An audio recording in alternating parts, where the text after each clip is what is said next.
Sidney was not a stylist. He was a searcher for truth. And at each story that he told, he was looking for the particular idiosyncratic truth of that story. What is the essence of this that I'm telling? It's a different way of approaching being a storyteller. And it's looking for the truth in each individual story. And you're finding the style that is best for expressing that truth. He had it down and together. And that's why he was so successful with keeping the budget under control. Sidney is one of the most centered men that I've ever met. I mean, there was something strong and very powerful at the center of him, and he never lost it.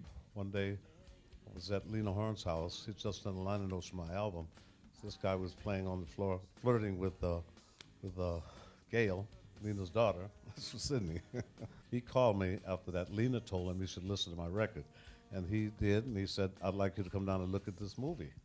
And I did, and it was a Pawnbroker. He did the movie, and I was so unaware of what it took to do a movie that I did the whole thing in 2 days. Al Pacino kept quitting Dog Day Afternoon, and we were having some problems about resolving what his difficulty exactly was. So I said, what's going on here? And Al said, I cannot play this part. He said, I'd like to ask you a question. He said, how often in your life, the big events of your life, divorce, I know you've been divorced, the moment you're going to move in with somebody, the moment you're going to move out, how often does sex come into it as sex? And I said, never. And he said, that's it. He said, why can't we take out all the references to sex and simply do it as a picture about two people who love each other and cannot find a way to live with each other? And I said, well, I wish you'd thought of it 4 months ago when I would have a little time to work on it. Actually, it turned out to be quite easy to do with Sidney's cooperation. Sidney and I went out to dinner afterwards and so on, and I said, how do you feel? And he said, I am angry.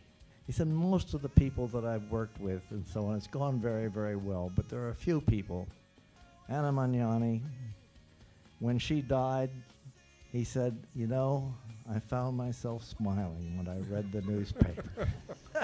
So there's a dark side to Sidney that I think that we should share with you a little bit and so on. He let people work through what they were trying to do. And as a man I love, as a human being, and as a very creative person,